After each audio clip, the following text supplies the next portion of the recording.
What's up, everybody? This is Breaking the Huddle. I'm Joel Klatt. This show, as always, is presented by Dr. Pepper. It is the one fans deserve. Welcome in here. We're getting ready for week 2 of the college football season, but we've got to go back and look at week 1 because it was an epic week 1, in particular in Fort Worth, Texas. Now, if you were watching, and over 7 million of you did, Colorado showcased some amazing talent that we didn't really know that they had, namely Travis Hunter and Shedeur Sanders. Travis Hunter has now catapulted himself into this status as one of, if not the best college football player that is a non-quarterback in the country. And he did that by playing both sides of the ball. And he did it remarkably well, by the way. Shedeur Sanders, we'll get to him in a little bit. I want to sit on Travis Hunter for a moment here because I don't think people realize how rare it is for a player to be an elite player on both sides of the ball, but not just that, in a single game be the most impactful player on both sides of the ball. I've never seen it before. I was without words at times on Saturday and could hardly explain what I was seeing. This guy was sensational. And it wasn't just the plays he was making, but the volume of plays that he was playing. Travis Hunter was at his best late in the game. 115, 20, 25 snaps or more, and he's still the most impactful player on the field. I want to take you into the film, and I'm going to give you a lot of film on Travis Hunter and Shedeur Sanders today. Let's start with Travis Hunter, and I want to show you what made him so impactful. All right, it's the third quarter. He's already at snap 85. Now, this was a crucial play in the game. Not much schematics here. It's just about hustle. Watch Travis Hunter. Amani Bailey is on his way for a touchdown. He's got blockers out in front, and Travis Hunter is the one that chases him down and stops that from being a touchdown. A 90-yard sprint, 85 snaps into the game. But it didn't stop just there, because later in the same series, let me show you the best defensive play of the week in college football. It came on a third down. All right, now we got to understand what's going on right here. First of all, it's snap 91 for Travis Hunter, and these 3 defenders for Colorado that you see are lined up man coverage with the wide receiver, with the tight end, and the back. Now, you're going to get crossing routes from the TCU outside players, but Colorado does a great job of passing them off. So they're in a bit of a banjo technique, a bracket technique, where Travis Hunter can keep his eyes on the quarterback and then fall off of his man, the wide receiver, and go under the back who's trying to get to the flat. That's an exceptional play, and it happens because he had trust in his other defenders that were inside of him, and he had a great ability to be watching the quarterback and then react off of that. Not many players make that play. In fact, he might be one of the only ones that makes that play. I commented from the booth that when I see that type of action from the offense, normally that's a sure touchdown. The quarterback threw that ball, and if I was that quarterback, that ball would go to the back 100 out of 100 times. It was not the wrong read, and it was not a bad pass. It was an exceptional play by the defender, Travis Hunter. So that's the third quarter, all on one series. Saves a touchdown, then saves a touchdown again with a third down stop. Incredible stuff, but it didn't stop there, because then he was the most impactful wide receiver in the game late in the game. Now we're in the fourth quarter. Snap 122, third and 16, so 121, excuse me. Shedeur Sanders looks off the safety, and where does he go? He knows he's going one-on-one coverage. Why? Because Travis Hunter is that guy. That's exceptional stuff. That's the most important offensive play of the fourth quarter. They don't ever get to the last fourth down unless they make that third and 16. They would go on to score there. They're down 4 at that point. It's snap 121, and he's locked in man coverage, and there is no other place that Shedeur Sanders is going to go with that football, because he knows that the most impactful player on the field is Travis Hunter. That's remarkable stuff from a guy that was playing that many snaps. And this is not October. It wasn't a crisp 76 degrees out there. He played that many snaps. It was 100 degrees on the field. He was the best player on the field at the beginning. He was the best player on the field at the end. Even Sonny Dykes in his post-game press conference was marveling at the conditioning and impact that Travis Hunter had on the game throughout the entire game. So if you're wondering what all the hype is about Travis Hunter, that's the hype. You see the plays that he makes, and you see the timing in which he makes them at the most crucial point.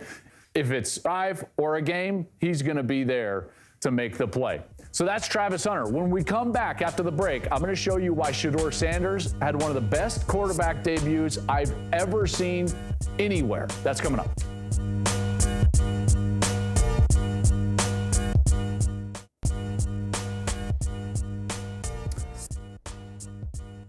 Hey, welcome back to Breaking the Huddle. I want to talk about quarterback play. The best quarterback I saw week one happened to be the game that I was at.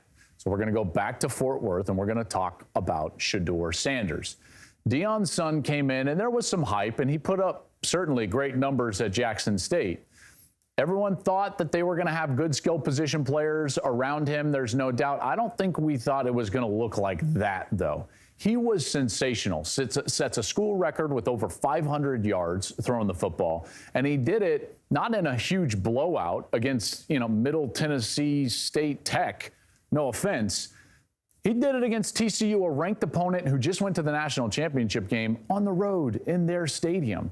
It was a remarkable debut at quarterback for Sanders and the University of Colorado. I want to take you into three areas, though, that really make quarterback play. Okay, so the first thing you've got to think about when it comes to quarterback play is the quarterback's mind. You have to train your mind so that you control the game from the pocket. If I'm the quarterback, I've got to know what's happening with the defense and where the football should go. At that point, now my preparation and talent can take over for the performance of getting the ball there on time and on target. But it really starts with your mind. Early in the game, he was showing me that he had complete control of this game in his mind. It wasn't too big for him. It wasn't too loud for him. It wasn't too chaotic for him. And remember, he's working with a brand new offense, a brand new offensive coordinator, and a brand new play caller. Pretty remarkable stuff. Let me show you an example of what I'm talking about, of controlling the game with your mind. This is early in the game, first series. TCU, not ready. Look at them. They're all looking to the sideline. Shedeur immediately sees, I've got a free wide receiver with no defender over him. What do? I don't take a lot of time. I don't wait to get set. I get the ball and bang, it's out. That's a third down, by the way. He throws it not to Travis Hunter, but to Harrison, the young tight end, who then is able to run for a first down. Remarkable stuff. Now you've got to talk about ratios. Sanders understands that he's got 3/3, but 2/1 on one side. So I got to play the ratios. What do? I play the ratios to the three receiver side. I get the open man. That ball is out. Look at that, 1.9 seconds.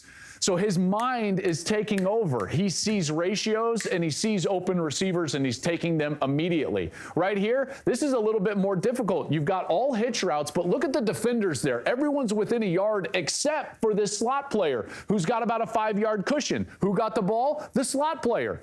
That tells me that Shedeur Sanders knew exactly what he was looking at all times. Impressive stuff. Remember, brand new offense, brand new play caller, brand new quarterback coach. And it didn't matter. This guy was using his mind to control the game from the pocket. Now, another element of great quarterback play is being willing to make the big throw. Some guys can go out there and take those hitches and quick throws and leverage throws and play with their mind all day long, but they shy away from the big moments. The big moments where it's third down, it's fourth down, and you have to make a throw. And it has to be a big-time throw. It has to be on time. It has to be on target. You can't shy away from those moments, and Shedeur did not shy away. Let's take a look at some of the big moment throws. First of all, he gets man coverage on the outside. He wants to throw a go route. He's got to move the middle safety over to the left so he can open up this right side. What does he do? Opens up the right side and throws a beautiful ball to Xavier Weaver. That is a big-time throw. Didn't shy away from the big-time throw. Now it's 3rd and 16 in the fourth quarter. I've got to get the 16. Now he's going to have an in-breaking route up to the top, but that's not going to get the first down. He doesn't want to throw it there, but he takes the safety safety there with his eyes, knowing that he wants the big boy throw to his matchup, Travis Hunter. You saw it earlier. Great play from Hunter, certainly, but equally great play and big-time throw from the quarterback. He didn't shy away. It's 3rd and 16. The game is on the line, and he's making the throw necessary on time and on target. All the while using his eyes to open up the big throw. So many quarterbacks in those big moments will shy away and just take an easy throw to make a completion and then go back and be like, well, that's where my read took me. He made the read happen with his eyes. He moves the safety, and then he comes up and takes the shot. That's really magnificent stuff. Now, one last element to this offensive performance for Colorado, and it has to do with Shedeur, certainly, and big-time throws, certainly, but I don't want to leave their play caller, Sean Lewis, out of this mix because he was equally as brilliant with the game plan. Now, I said during the broadcast, one of the things that a play caller has to do, you can never get bored taking a profit. And great play callers have a long memory. They know what works early, and they will come back to it in a crucial moment in the game, and that's exactly what happened in Fort Worth for Colorado against TCU. Let's take a look at the tape here. This is early in the game. Just a nondescript first down. You get a nasty split, reduced down from the wide receiver. He's going to run a little inside route. The back's going to come out in the flat. Okay, you just call the play, and guess what? You get a little rub right there, and you realize TCU's not going to defend this that well. Why? Because the flat is wide open. Now, it doesn't go for a big gain, but Sean Lewis is right here, and he sees this, and he's like, oh, my gosh, that is wide open. So he keeps that in the back of his mind. Dylan Edwards, thankfully, wasn't hurt. Into that same series, he says, okay, let's get into a similar formation, a little bit different. Now I've got slot. They'll run inside breaking routes. I'll send the back out of the backfield. Guess what? TCU doesn't defend it properly. It's an easy touchdown. Great job by Sean Lewis, right?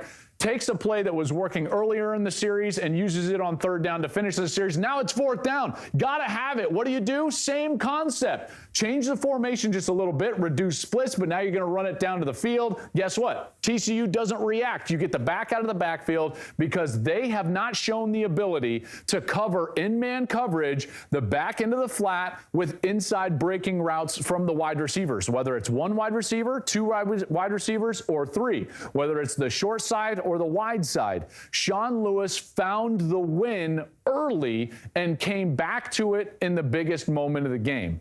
I thought that was brilliant stuff. And again, I'll say it. If you call plays out there, whether it's high school or college, and you're watching this, you never get bored taking a profit. If something works once, in all likelihood, it will work again. Now, do you want to run it exactly the same? No. You change up the formation a little bit. You run the same concept because that is easy for your kids to execute and hard for the defense to defend, and also for them to recognize is the term I'm looking for. Great stuff by Sean Lewis. Great stuff by Shedeur Sanders and Travis Hunter. Okay, we got to react to some of the other quarterback debuts around the country. Georgia, Alabama, Ohio State, Penn State, all new quarterbacks. We talk about that when we come back.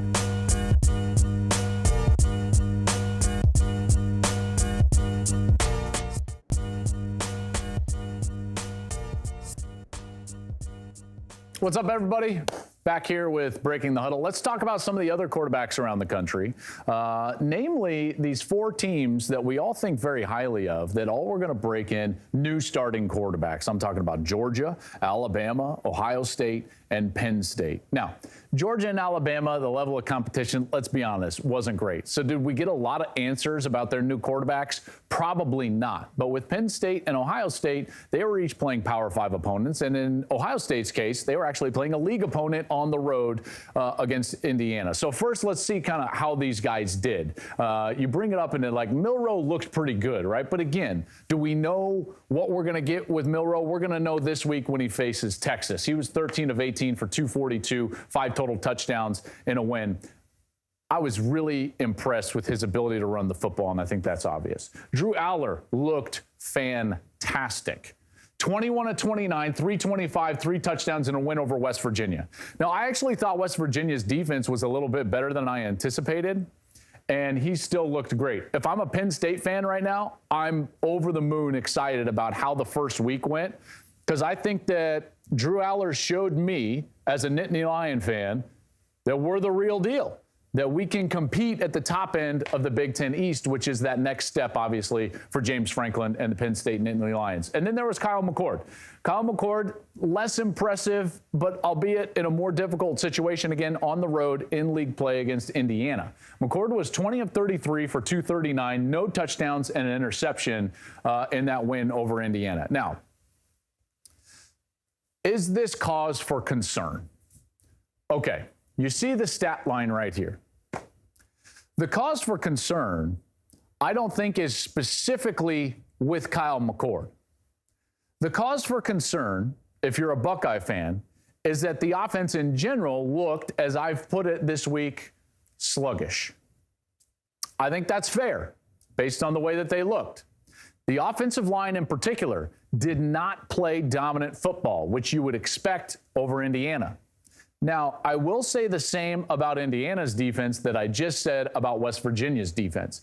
They were more athletic, faster, and better than I anticipated. A lot of that has to do with, like, you got Ohio State week 1, you're going to have a great plan. You really think Tom Allen wasn't looking at this game the entire summer? So you're going to have a great plan. Should Ohio State be okay? Probably, but that doesn't mean that there isn't things to clean up. Short yardage run game with the offensive line was a problem. Run game in general was a problem. When you don't have a great run game, what does that mean for a new quarterback in the passing game? It means that they're probably going to have to throw the ball in less advantageous situations. You're not throwing the ball when you want to. You're throwing the ball because you have to. And that's not a good position to be in, even for Ohio State and the weapons that they have on the outside, namely Marvin Harrison. They're going to have to find a way to get the ball to Harrison and Emeka Egbuka much more. They did not have a great day. Part of that was the problems with the offensive line. McCord did not look great. At times, there were throws to be made that weren't made. Now, last thing I'll say with Ohio State, because I hear a lot of Buckeye fans and the sky is falling. We got a controversy and the quarterback is a problem. I think that the quarterback will eventually be fine. The bigger question is the offensive line and the run game. That's where I'm most concerned with Ohio State. Do I think they'll fix it? Yes, probably. Why? Because their track record suggests that they'll fix it. That man's track record suggests that he will fix the offensive side. Let me put it to you a different way. If Ohio State won that game against Indiana 45-21, 45-28, you probably would have been like, yeah, all right, look, our offense is going to be just fine. But guess what? That would have made me much more concerned about Ohio State because it would have suggested that the defense hadn't improved from a year ago. Remember, it was the defense that couldn't get stops late in games against Michigan and Georgia. That was the real issue. So now you've got a defense that played great. Maybe, Buckeye fans, look at the positives. See, because I look at Ryan Day and I think to myself, he will fix the offense. There's no doubt in my mind. They will be more aggressive, they will run it better, and I believe that they will throw it better as well. They do need to settle on a starter, that's for sure, and hopefully they can do that sooner rather than later in preparation for a couple of weeks when they're going to face Notre Dame. All right, we're going to come back and finish out the show here on Breaking the Huddle. I'll go out to the intrawebs and get a little Klattback going.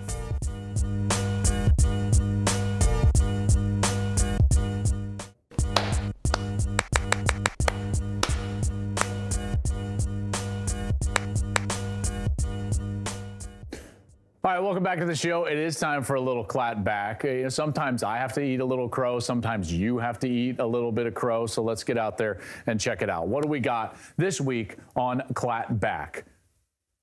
This one comes in from Scott. He says, I've never seen a team get so much praise attention for winning one regular season game. One game. That's all it took.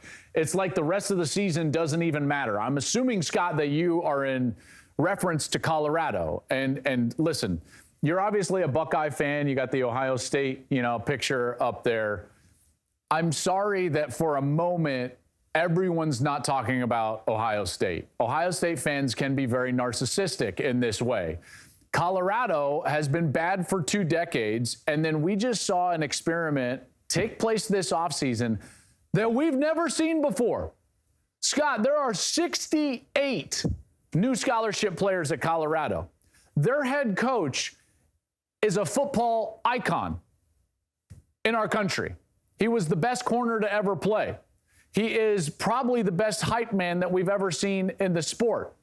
His son plays quarterback. He just coached at an HBCU. His son played in an HBCU. They just beat the team that went to the national title game. It was a 1-11 team that lost by an average of 29.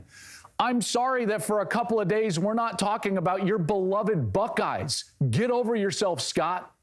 Let's go on.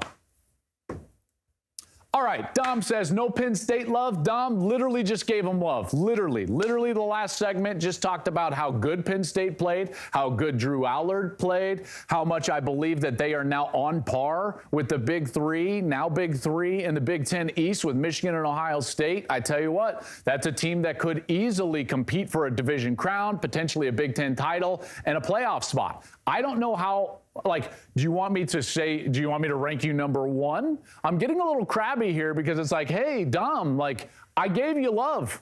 I'm a Penn State believer this year. I am, okay? And partly because of that guy, Abdul Carter, that's in your picture. Let's move on. We got time for one more. Let's see.